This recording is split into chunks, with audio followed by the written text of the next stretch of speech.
Hello and welcome to The Future is Spoken, produced by the Digital Assistant Academy. This show accompanies the Digital Assistant Academy's course entitled Voice Interaction Design. The relationship between users and their voice assistants has crossed the threshold of cold, human-to-computer interaction. As voice user interfaces capabilities have evolved, so has people's willingness to establish deeper connections with them. How can we design conversational AIs to be more empathetic and inclusive? In this episode of Empathy and Inclusion in Conversation Design, Shyamala Pruyaga speaks with Maaike Coppens about empathy and inclusion and why it is essential in conversation design. Maaike Coppens is an international conversation design expert, speaker, and co-author of the Voice UX Workbook. With a successful background in linguistics and UX design, Maaike found conversational design the perfect blend. Over the last couple of years, Maaike has worked with award-winning agencies, large enterprises, and innovative companies worldwide. Eager to be part of a team with an opinionated take on conversation design, Maaike recently joined GreenshootLabs, a chatbot and applied AI agency in the UK, as their head of conversational UX. Maaike is incredibly passionate about using voice technology as an enabler of empathy and connection. Enjoy the show. Welcome to The Future is Spoken. Today I have a very special guest, Maaike Coppens, with me from GreenshootLabs. Maaike is UX head, conversational UX head there, right? Welcome. Yes. How are you? Thank you. Well, I'm very happy to be here, actually. I'm very excited. I've seen previous episodes of The Future is Spoken, always very interesting to see people from the industry sharing insights, and very happy to be talking to you as well. So yeah, I'm looking forward to this episode as well. It's so exciting. Like, I've heard your talks as well, and it's really exciting. You bring a lot of insights into the talks. So I'm sure, listeners will enjoy your talk as well. And another exciting thing is we are going to talk about empathy and inclusion, which is our favorite topic. Yeah. It's definitely my favorite topic. I think I could go on and on for hours about it. Really. Oh, tell me about it. Yeah. I think it's the most important thing, to be honest. I often say that for a long, long time, everything that has to do with both accessibility and inclusion has always come as an afterthought. And we've always had this thing to say, okay, well, now we have this great technology, it's working, then let's start thinking about user experience design, and only then let's start thinking about accessibility. Like, we're always flipping the coin in the wrong way. I not so long ago, actually, I saw a funny, not haha, but actually really insightful picture on Instagram on an account I follow there, which is Designers Humor, where you saw people swimming around in the pool, and you had three people in that photograph. One person was technology, and she was just swimming around happily, all while next to her, the user experience was kind of drowning hands up. Yeah. And then accessibility was actually just under the water already. And it was there, hello, I'm there somewhere, please look at me. I so relate with you. That is so true, because I do feel inclusive design is so important, but we kind of miss it, like you mentioned. And I'm so looking forward to continuing this discussion. But before we do that, let's introduce you. So how did you get into conversational UX? What's your background? And tell us all about it. Well, it's a very long story, but I'll try to keep it short. I have an academic path in linguistics, but that's now a few years behind me. I then dig deeper into UX design. And when conversation design and conversational experiences became more widespread, I thought this is the ideal mix for me between linguistics, between UX design. Here is something that we can do. Plus, it's really exciting. That's what I thought at the time. It's really exciting because this is new, and this is an occasion for us to do things differently from the beginning, and to say, well, let's start evangelizing UX, inclusion, accessibility, empathy with users from the very start, and let's give users a voice literally in the voice industry early on and not as an afterthought. So I was, and I'm still am very, very excited about the field and about the industry and how far it has come over the last years. I remember when I first started out, Alexa was, I'm based in France, Alexa was not even present in France yet, only in the US, and had just come out in the UK. And it was still very early times, and there were not a lot of conversation designers and not a lot of conversational UX designers. And I'm really happy to see that it has grown into a wonderful community now. And then there's always more and more people getting interested in the design part of conversation, and that not just how can we make them work from a technological perspective. And I think those two things, when they go hand in hand, that's where magic happens. And I love being in places where magic happens. And that's why I joined GreenshootLabs as the head of conversational UX not so long ago. So, because magic happens. Yeah, exactly. Yeah. That's interesting. And I don't know if it is a coincidence, like most of the guests I've been inviting into the show has been linguists. Like if you look at Joan, if you look at Brielle, all of them have linguistics background. We do have a couple of other people like who I've been talking with, and oh boy, like linguistics is so big. Now it's like not just UX, but also people need to have that linguistics background. So it is interesting, like how once linguistics was for a certain kind of things, all of a sudden became so important in conversation design. Like many people are getting into it as a career. Yes, and I think you can come to conversation design from many different backgrounds.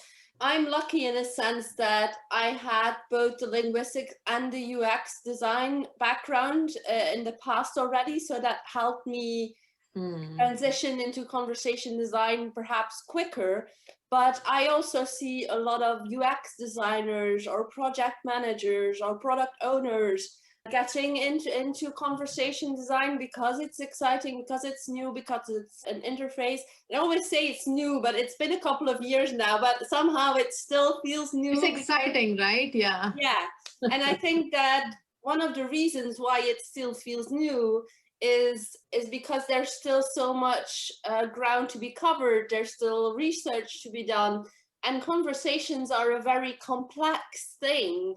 And so I find it exciting to not only think about the things that we already know, the conversation design as we are already doing it, but also kind of researching how we could make it even better, how we could make it even more close to human conversations like the one that we're having now.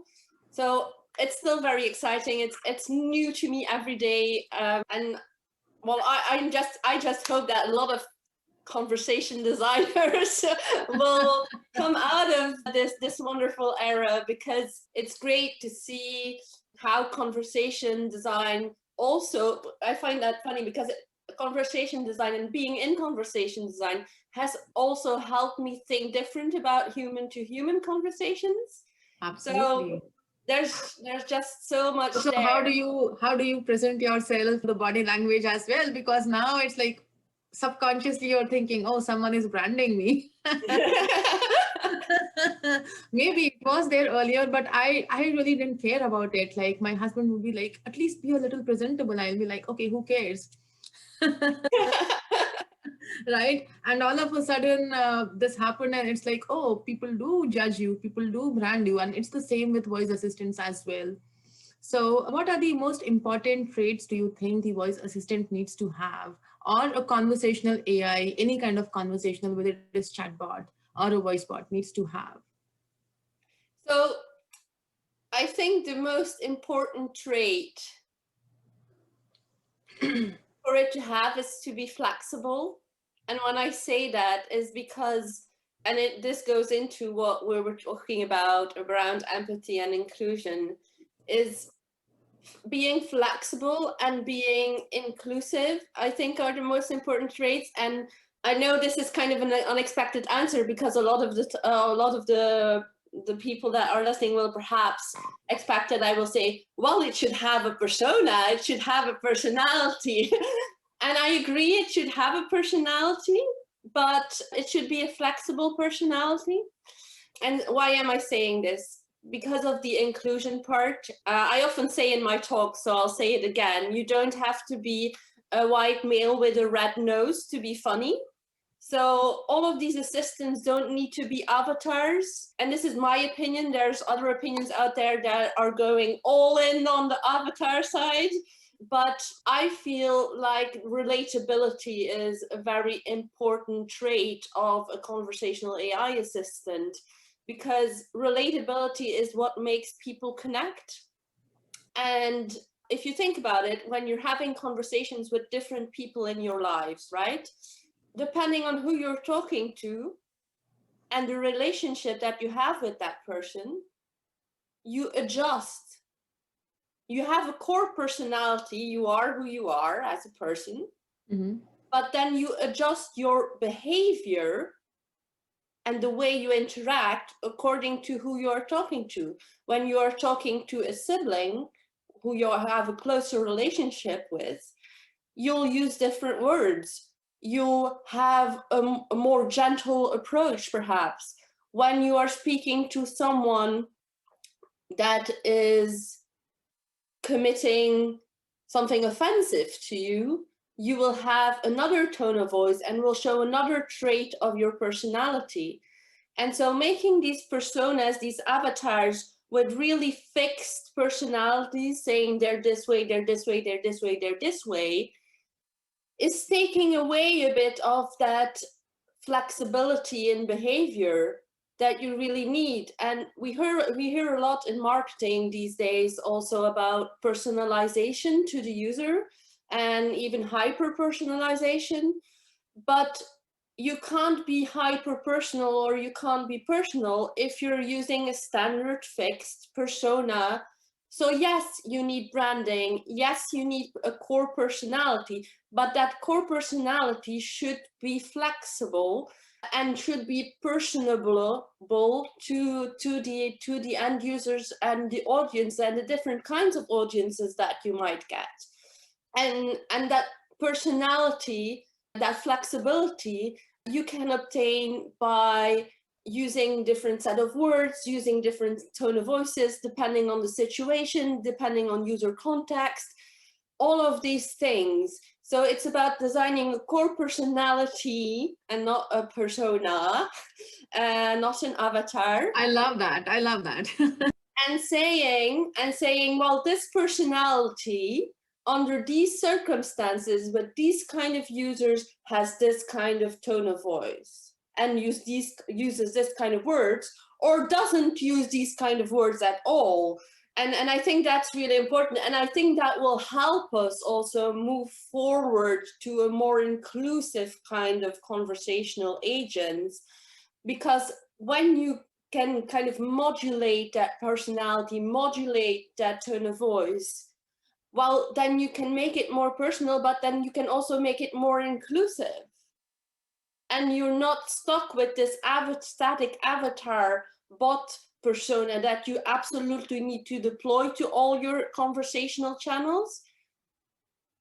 But it's adaptive, and that's, I think that's really important. Definitely, it's important. You mentioned inclusivity so many times, and I'm so passionate about inclusive design myself.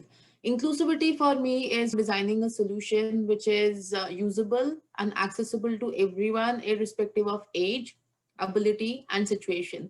What you mentioned was really interesting, that voice assistant don't need to have a voice, like understand a male voice with red nose kind of thing, right? But that's exactly the reality. Like most of these voice assistants actually work perfectly for a certain accent, for a certain region, but they are not still capable of working for the other accents. Leave apart people who have disabilities.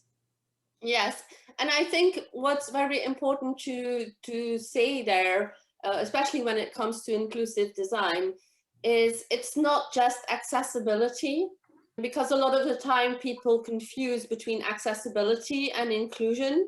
It drives me nuts.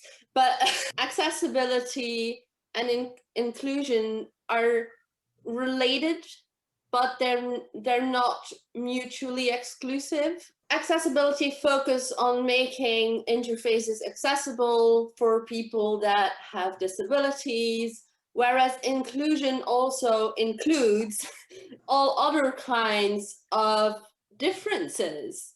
And inclusion is about designing for as many people as possible, as many types of users as possible. And that also implies different ages, different genders, different ethnicities, different accents, different regions, and even different capabilities. And those capabilities, they can differ from one moment to another. And I'll tell you a bit of a very personal story here. Is a couple of years ago, I was very, very tired, and I didn't have the necessary stamina and force to be interacting with digital tools like my smartphone. And there was no Alexa yet or Google Assistant at that time.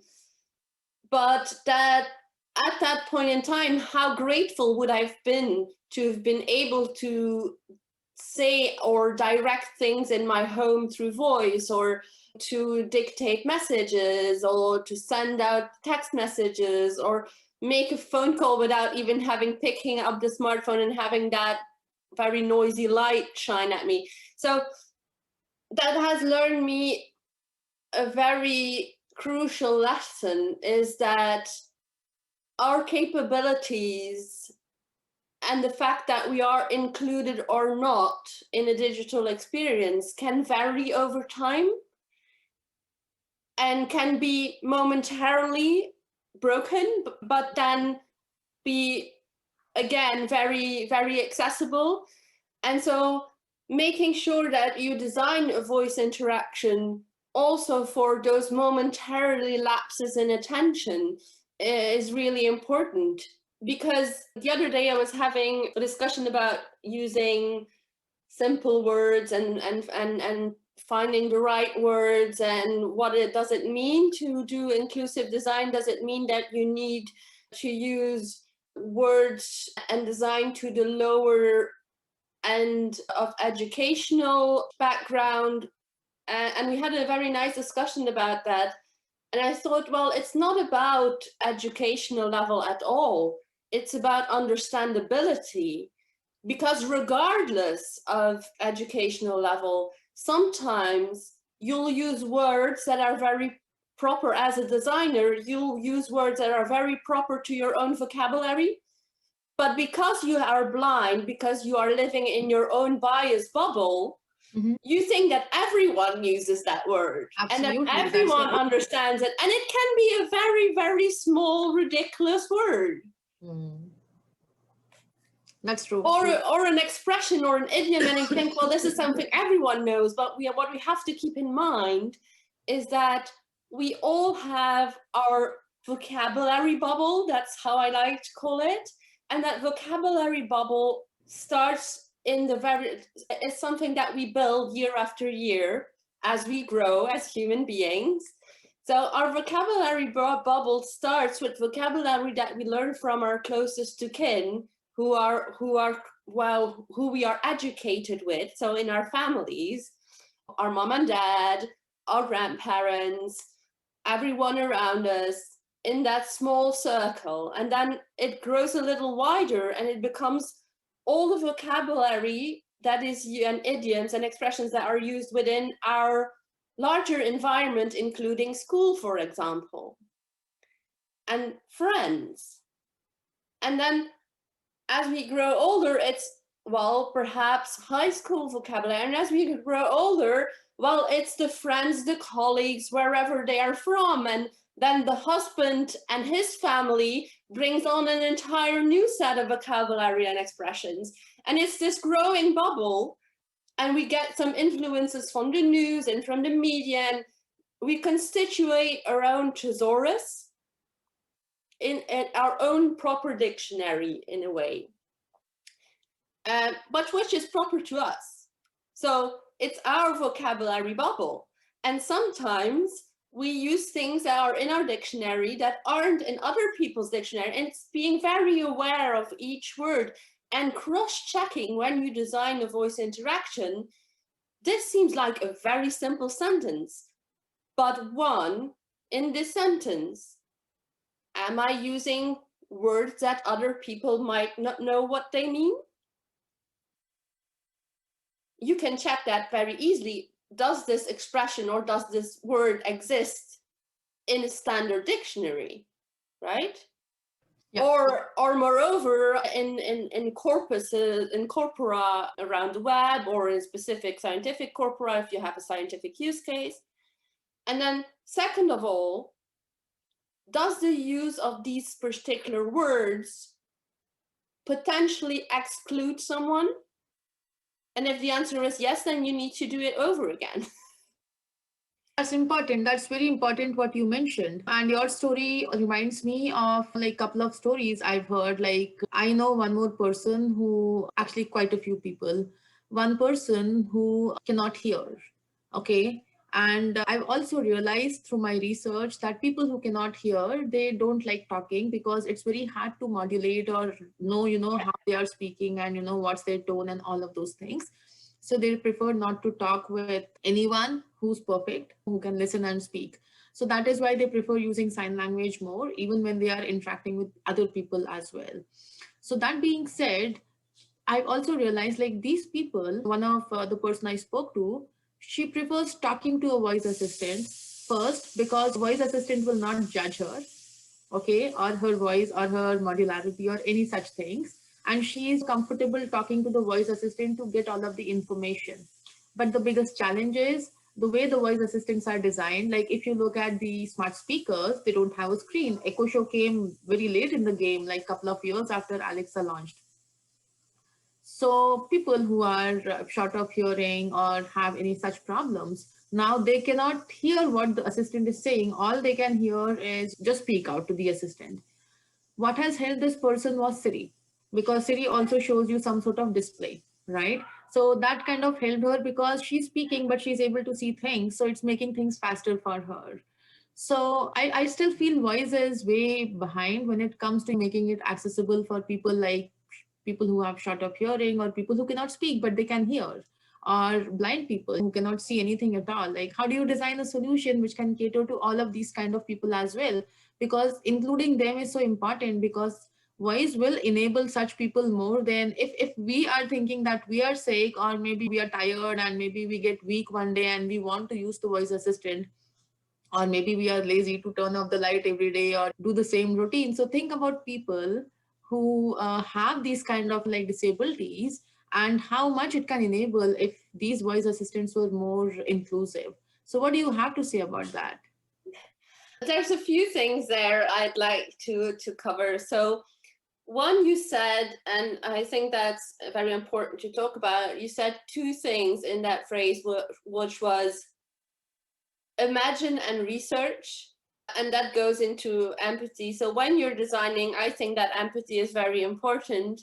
So that's also one of the reasons I designed a framework called the Voice UX Design Sprint, which applies the Google Design Sprint method to voice, and in which there are a lot of exercises about empathizing with your user, because empathy is very important. But, and that comes to what the research bit that you said, empathy is not just waking up in a meeting room together with your agile team or with your design team or your design thinking or your project team and saying, now we're going to empathize with users.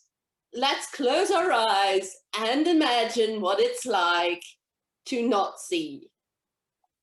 It's a great beginning, but if you don't have research to back it up, actual user research from people that are actually living this in a day-to-day situation, whether it is around aging, whether it's around accessibility, blindness, bad hearing, anything else, gender, for example. If you're not backing it up with research and information and insights from the people that are actually living it day to day, then you are still clueless. And so it's very important that before doing any empathy exercises and empathizing with users, you get those insights and you get that research and you present that research to the entire team you are working with. Because otherwise you are just still in your bias bubble, imagining that with your bias, how someone that is living this day to day would react. So it's all still very imaginary. Whereas if you back it up with research, you can say, well, we did research and we saw in our research, for example, and this is an example that has struck me throughout my career, you can't imagine that saying, if you don't have the research of users telling you that don't hear well or that have hearing problems and have a hearing aid, when an assistant said, I'm sorry, I didn't hear you, that is offensive to them. Never in a lifetime in your bias bubble, even if you are putting on like headphones to simulate that you're not hearing well, can you imagine that something simple as a word can be offensive? So empathy is very important when it is backed up by research, and user research is very important. And sometimes, and that's something I really like to emphasize, is user research doesn't have to be this expensive thing. Because a lot of the times when I go into companies and you start talking about user research before even building anything or before designing anything, it's like, oh my God, that seems like a very expensive thing to do before we even have anything to test. Right. And really one, if it is an investment you make up front to gain time later on. But let's just say that that is an argument that some might not want to hear or believe. It is also just not very expensive to just go out there with a few people, find a few people in the road, go to a mall, go to a hearing aid shop, go anywhere where you can find the people you want to find something out about. Start a conversation and find out some nuggets, some elements. I mean, it takes what? It takes half a day.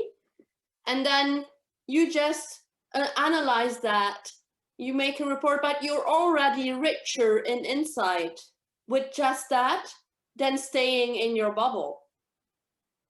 That's so important. Yeah, research is so important. Like, first of all, you're not assuming something and designing, and it's very hard. So this is what happens. And like, I was working on this inclusive design challenge for self-driving vehicles. And when my colleague and we started looking at the solution and just started speaking about what we'll do, our assumption was disability is equal to blind. Okay, that's how like people are like, oh, for tech savvy people, disability, like we will design a solution, a screen reader, something for the blind. That's it, right? But when I started doing research, there were so many things, Maaike, that came out of that. Couple of things were like, yeah, there are physical disabilities, there are disabilities which are cognitive, there are disabilities which could be like related to speech, related to auditory. Maybe someone have autism, they are not able to speak properly. Are the voice assistants even equipped for those kind of things? So with the research, I realized a lot more things, including digital literacy is also a kind of disability nowadays, because yes, that may not be a physical or something people can see, but it still is, because there are many people who are not digitally tech savvy, or they may not know how to use the voice, how interaction with any kind of interfaces. Leave the voice assistant, because maybe they can speak, so it's good that they can interact with it. But still, these voice assistants are also not to the extent where they can support the digitally illiterate people. And I think that's really important what you said, because that's not only digital literacy, but something like language proficiency is also very important. It's a bit better now, but you can see that in the very beginning of these voice assistants, these assistants had a lot of trouble understanding when children were talking. And it was not only because of the children's voice, pitch, and rhythm, which was part of it, obviously, but it's also because sentence structure is still quite different when you're smaller, but that has luckily picked up. But I still see loads and loads of difficulties around language proficiency, because after all, we now live in a very global world with lots of people from lots of different origins living in one and the same place. And when it comes to English, or when it comes to French or any language, accents is still a major thing. It's still a major challenge, which is really interesting. And from an economic side, you could say, well, training a model for specific accents is really costly and can take a lot of time. And is it really worth the effort if you put it against the market share? But I find that to be totally ridiculous. I mean, we live in a world where the technology is advanced in very many ways. And rather than finding the next big thing, we should focus on making this thing widely available for people with all different capabilities, capacities, accents, whatnots, rather than saying, okay, well, now voice in the Gartner hype cycle, we're well on our way and it's moving forward and there's adoption and we're seeing more and more adoption. That's great. And I'm sure that lots of people are thinking, okay, well, now what's the next big thing? Like, what's the next innovation? But I think it's also about sometimes taking the time to stand still a bit and say, this innovation that we now have here, have we made it inclusive? Have we made sure that it's ethically correct? Have we made sure that it respects privacy and security? Have we made sure that people around the world can actually benefit from it? There's lots and lots and lots to say around that. And I see a lot of interesting initiatives, which I profoundly hope and I think should get more power behind them, rather than the next technological thing, which are using voice assistants, for example, in countries where education and schools are still a challenge, where voice assistant and conversational AI, there's a few initiatives out there, bringing them to those homes of children that aren't lucky enough to live in an environment where they can go to school. There's loads and loads of things that we can do with voice assistants and with multimodal assistants to enhance social and economic life. And I think we should perhaps take the time to do that and not run after the next shiny object. But that's just me. No, I agree with you. Not only you, I do feel like this is what is happening. No offense to all these big tech companies, but Amazon has been at this race of like generating devices, multiple devices for multiple different things. Like they have ovens, they have headphones, they have like microwave, right? Everything. So they have voice enabled everything and want to. That's a very good vision to have. And definitely that should be the moonshot because it's going to enable so many things. But then fix the basics first, make it more accessible for people, as many people as possible, because that will bring more utility. That's what I feel. And one thing you said, which really caught my attention and I felt was, is it that we are living in our own unconscious bias? Is that the reason why we are not able to think about all of these different things, what you just mentioned, like accents or the different like terminologies or verbiage, or even basic things like how someone would speak, how fast they are speaking, how slow. I've seen people like slowing down their pace when they are talking to a voice assistant, like literally taking their phone or leaning closer to the voice assistant and saying, Alexa, please do this. We don't talk that way. We are very natural. Like right now, we have a specific pitch, tone, and speed which we are talking. If I talk with the same speed to the voice assistant, it would say, sorry, I did not understand what you said. Yeah, and I think that's very important. There's two things there, actually. One, I feel like if you are already adapting your human behavior to the technology, that's a sign that the technology is already broken. Very true. And two, the second thing is around the devices. People shouldn't be obligated to purchase new devices to tailor for their need. People should have the ability to purchase new devices if they want to. But if they want to interact with a certain brand, or if they want to have a certain experience, like, for example, get in touch with customer service for a certain brand, let's just say, they shouldn't have to buy a device to be able to do that, if that makes sense. Because some of these use cases that we are seeing on voice assistants are existing exclusively on voice assistants, for example, or some experiences are existing exclusively on multimodal or exclusively on screens. And I think there's an important work to be done around streamlining that. Because as a user, you need to be able to have the same experience, or at least the same outcome, no matter what device you want to use, no matter where you are, no matter what language you speak, no matter what accent you have. The outcome you are looking for should be the same.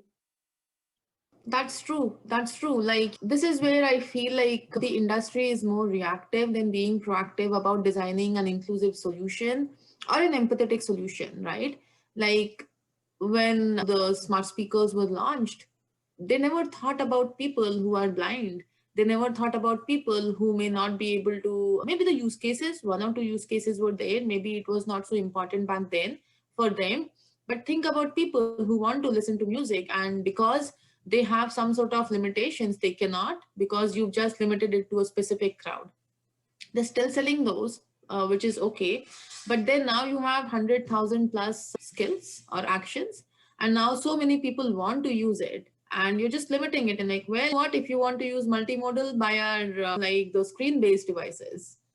Yeah, or you can see it the other way around as well. Some of these actions are not enabled for screen devices, which is a pity, because then you just get weird things. The other day I was testing an action that was designed specifically for screen-based devices, and I was using it on a voice-only device. And so the assistant told me, select one of the suggestion strips below. Well, I was like, I can't pick any suggestion strips below because I'm on a Google Mini. So there are no suggestion strips to be pressed. That's true. That happens even in cars. Like my voice assistant, it's not a food brand, but then it shows me a list and it asks me to select from that list. I'm driving, and that is the reason I'm using the voice assistant in first place. Exactly. Not to see a screen and then make selections. Yes, and how many times I was working with an electric appliance brand, and we were thinking about a skill that allowed users to select recipes, and the entire theme was thinking about, okay, well, and then they'll select this and they'll touch this. And if you want to use this on a voice assistant, chances are that you are sitting somewhere in your couch. And the user research then also showed that very same thing. It showed that people wanted to think about what they were going to eat in the evening, but they were not touching and doing, and so both should have been possible, and that's what we ended up doing. But the first bias in the bubble was people will be in their kitchen. Well, guess what? People are not always in their kitchen when they're thinking about eating. And that's exactly where the thing you mentioned earlier, assumption, like don't assume. do your research, speak to people, see, observe them in their real context and see what and how they would do it. And I think that is something, that we forget as we grow older, because really a lot of us have been taught by our parents, don't be sure, check. How many times when you were young, did your parents say, when you said, well, I was sure, blah, blah, blah, blah, your parents said, don't be sure, check. But somehow we became adults and said, well, now we don't have our parents around to tell us don't be sure, check. Overconfident, everything is done, we know it's correct. That's true. I love that. Yeah, definitely. What can designers do to think about all of these things and make sure they are designing an inclusive solution? Get out of your bubble. And when I say that, I mean that very literally. It's not about doing research behind your screen, and documentary research is important. It will give you some insights, but you need to talk to real people that are living the situation you are designing for. Because otherwise you're just expanding your bubble, because when you're doing only documentary research, you are getting Google results based on how you, in your bias bubble, formulated your search. That's one thing. I love that. Second thing, if you say, well, I'll just check social media. Your social media is tailored to you and to your usage, and what might seem your reality, what might seem reality is actually your reality. As an example, I was talking to a few users, and it was around branding specifically. And one of them said, but surely this person, he is super well known. Everyone knows this person. Everyone is aware that this person exists. And the 5 other users in the focus group had no clue who that person was. But the perception of that user in that focus group was that that person that she was talking about was so famous that everyone in the world knew about him. But why was that? That was because she got served up social media. She was following this person, so she got news and posts from this person X number of times a day, and this person had millions of followers. But we are living in a world where we're not just 1 million or 2 million or 3 million people. And while to one person, perhaps to you or to a certain set of users, a person or a brand or an experience might seem as very well known, it is not a global audience. Unless, of course, you are a president of a large nation or a Kardashian, but... That's important, yeah. I like that. And I feel like that is so important. We do try to do our research in our own bubbles, and literature review is important, like you mentioned, but then what you're searching is based on the keyword you have, and what information you're getting is based on that. So yes, user research is so important. So what kind of user research can designers do in order to get these kind of information out?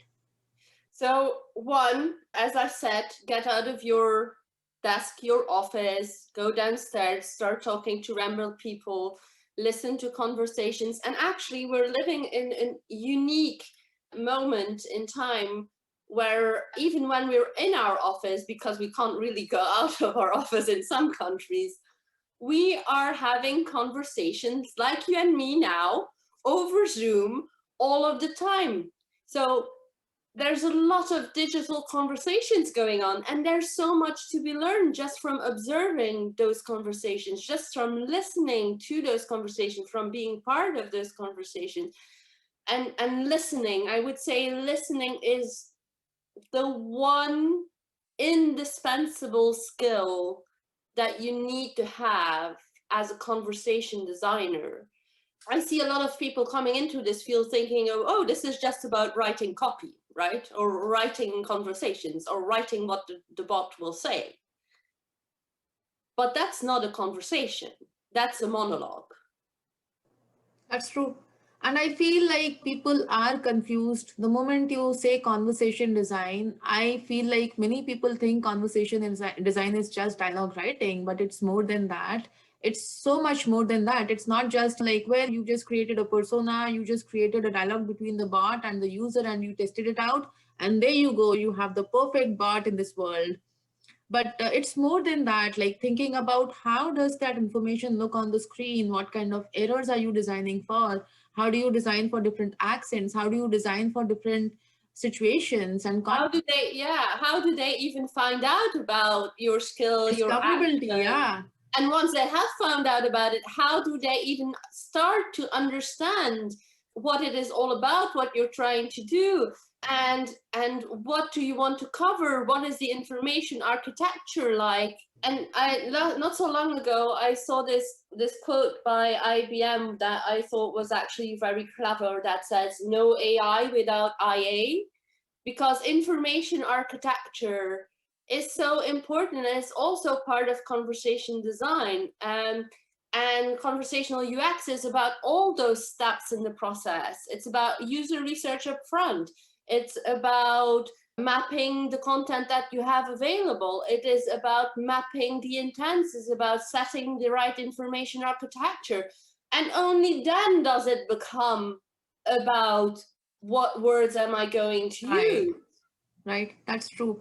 Information architecture, good that you brought it up, because I feel like we don't use it anymore in the conversation design space. Maybe this is a practice which every company needs to do. Now we live in this digital world, like where we have these conversational platforms, just use that. And I've seen people directly jumping into that.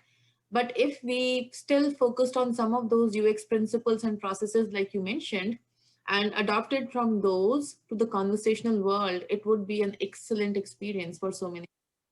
Oh, but I totally agree. And I think that jumping right in is great when you're in experimental phases and you're just trying some things out and you want to get out a prototype, which is great, and start using it with users to get feedback to make it more robust. And then tools, ready-made tools are great, where you can just write up a few sample dialogues, go out there, do your usability test, or use it just for user research. But that are not scalable conversations from a company perspective. And I'm sure you agree. Those are what they are, experiments that you can learn from, and they are very important. They are a very important cornerstone. But as voice maturity grows and as conversational AI maturity within a company grows and needs to grow, especially if they want to hold that competitive advantage, then it needs to be about, this is all the data that I have available as a company. How can I put that in an information architecture that is readable, usable, listenable to my users, and they know how to interact with it naturally? And how can I make sure that that conversational AI journey is part of my overall customer journey and not just something that lives somewhere? That's important. Yeah, that's very important. Philip Hunter also says information architecture is so important, and he does bring the same points every time I talk with him. He's like, why are we forgetting the basics of UX, the information architecture, and just scale the conversation? Because at some point, conversations can become so complex. Simple thing, when Amazon launched Alexa with the weather skill, what is the weather? Alexa, what is the weather in Seattle? It would say. Now I have to again say, Alexa, now what is the weather in Michigan? Or Alexa, what is the weather in India, right? But it never supported like, Alexa, what is the weather in India? How about Michigan? How about Seattle? People talk that way. You would not always say, Maaike, tell me this, Maaike, tell me that. Oh my God, I'd go crazy. Yeah. So I feel like, again, we are very reactive in designing the solutions. That's what the industry has been doing, than being proactive. So what you said with the information architecture, doing the research, bringing in some of the UX processes into the conversation design process can significantly change the experience. Yeah, I totally agree. I agree because that's what I'm trying to do every day. And I'm trying to bring back every company I work with and I have worked with in the past to bring back the UX process at the core of what is being done. And I think it's important to say that there's still a lot of companies that are not UX mature, even for any digital solution, Right. let alone for innovative technologies. And it's for a lot of UX designers, I think, a constant reminder of all the people involved in a project. Don't forget about the user. Don't forget about viewers. We should almost make a T-shirt and a poster that we put on everyone's desk and send out to everyone saying, don't forget about the user. But I think information architecture is also part of that. And the entire UX process can perfectly be incorporated in any voice project. And it doesn't have to cost 10,000 millions of dollars. So yeah, and I totally agree with Philip Hunter because I think he has some very wise things to say. I totally love talking to Philip as well. I actually met him in the early days of my voice journey when he came to south of France to do a talk. I have very fond memories. He was also one of the first people to talk about conversational UX when he was still working at Amazon Alexa. So yeah, definitely. I would definitely recommend watching any talk by Philip Hunter, by the way, for beginner conversation designers. Oh yeah. We were colleagues at Amazon too, so I can talk hours and hours with you about this topic. Oh my God, I know. I don't know how the time just ran by. the time flew. It's already an hour. So Michael, where can people find more about you? So people can find me mostly on LinkedIn. That's where my social media bubble is. So I'll give you the link and you can put that in the side notes. But LinkedIn is the best place to find me. And then GreenshootLabs on their website because it's a magnificent team and they make magic happen. Absolutely. Yeah, I will definitely make sure we add it in the show notes. And any last thoughts for the listeners? Well, any last thoughts is what I said before. Go and find a user and talk to them. That's what would be my last notes. But I'd like to end on this particular note is that now more than ever, we need to be empathic, but also compassionate with each others as human beings.